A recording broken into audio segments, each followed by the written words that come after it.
los medios fueron cómplices de la dictadura, los más importantes sobre todo. Era distorsionada la historia, contada tal cual contaban los represores, de manera que nosotros no éramos creídas. La gente que tenía miedo miraba para otro lado, decía: a mí no me tocó, en algo andaban, por algo será. Eran frases como clásicas de la población ignorante, porque la prensa no informaba.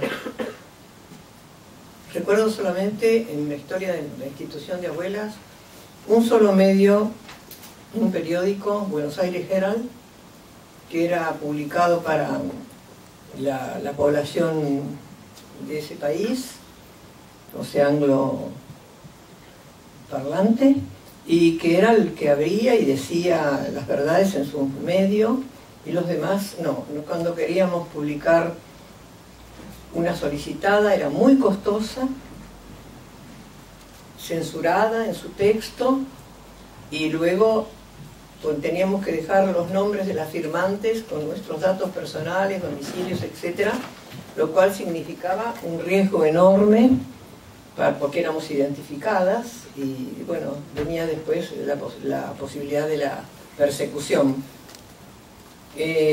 Todo esto, lógicamente, cambió algo cuando en 1978 se jugó un mundial de fútbol en la Argentina, muy conocido. La Argentina salió campeón, asistió el dictador de entonces, Videla, con gran euforia, y bueno, la entrega del premio a los argentinos.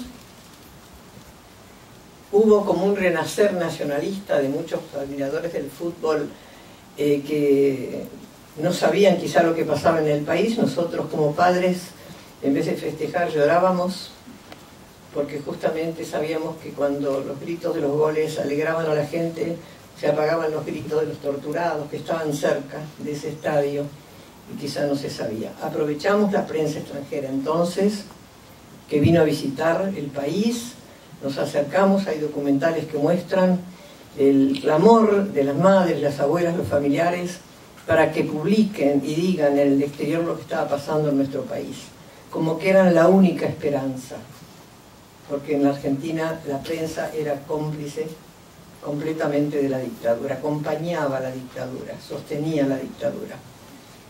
Y bueno, felizmente los tiempos cambiaron. Todo esto lo voy a contar después en este papel que he traído, con más lujo de detalles, de cómo se fue desgranando y cambiando a través de los años hacia la democracia que tenemos en este momento en nuestro país, que es la etapa más larga de la historia de nuestro país en democracia.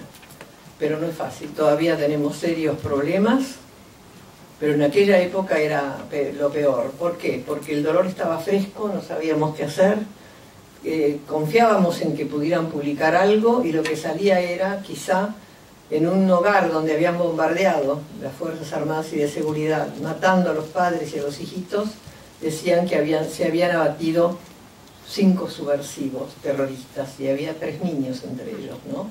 Y eso la gente lo creía, porque era lo que recibía, lo que se veía, y lo que no venía de otra manera informado con la verdad.